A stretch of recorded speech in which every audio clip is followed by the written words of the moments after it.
Welcome back. It's a coloring book to teach kids about 9/11. But Muslim groups like CARE say the book is, quote, bigoted and racist. Wayne Bell is the publisher of that coloring book, and he's joining us right now. Thanks for being here. We appreciate it. From Good St. morning. Louis, Thank you for having me. So you say the book is based on market research. What do you mean by that? Well, basically, people will go to our webpage. It's called, the only place the book is available is on coloringbook.com. They go to our webpage, and what we call in our office virtual honesty. People are sitting at their keyboards. They're typing into our search engines what they're looking for in children's books or children's products. We have followed this for years.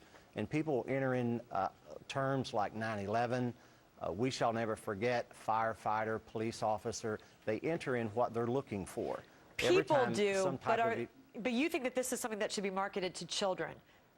No, this is actually a coloring novel. This is different than a coloring book. This is not something you're going to put into the backpack of a pre-kindergarten child. Who does it go to then? This is an actual, well, it goes to kids that are older. It even says so on the book. It's for older children, and it's rated PG.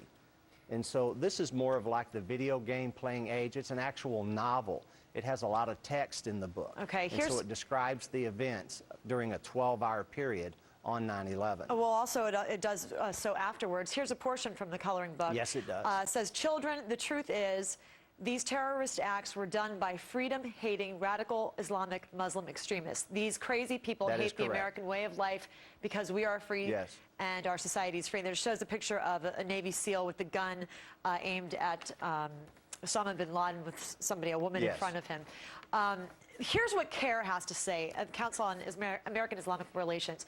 They say, quote, all these characters are painted to the mind of a young person that perhaps all Muslims may be somewhat responsible for 9/11 or that Muslims are an enemy. And they have pointed out that there are 10 times in this book the, quote, radical Islamic Muslim extremist is used. Do you think I know that we that say the suggests, word 10 times. Yes, you do, yes. That phrase 10 times. Do you feel that that suggests that all Muslims are bad people and are terrorists?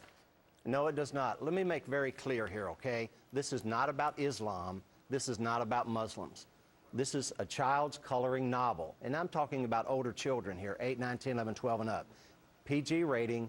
We ask parents, if parents don't want it, they're simply not going to buy it. But it's not about Islam. It's not about Muslims. It just so happens that the terrorist jihadist hijackers that flew buildings into planes, those guys were all Muslim. So you have to call it what it is. And I think it's very unfortunate for our company. In fact, I'm personally just disgusted and insulted as an American citizen that they could use this book as some type of a platform or a tool to denigrate the book. I mean, there was a gentleman from CARE that took exception from page 9 in the book that shows a grieving woman with a cross. Real quick, the money, I mean, it's just some of the portions of this go to charity? Is that correct? It goes to charity. It goes to a global charity called Bridges for Peace that helps people of the Muslim faith, of the Christian faith, and of the Jewish faith. All right. This is a global organization. We appreciate you joining us today. I'd love to continue this conversation, but we have to wrap it up for here. We appreciate you joining us. Can I say happy birthday to my mom, who's 76? You just did. Happy birthday to your mom. All right. Happy birthday, Mom. Thanks very much for joining us. We appreciate it. Thank you. Bye-bye.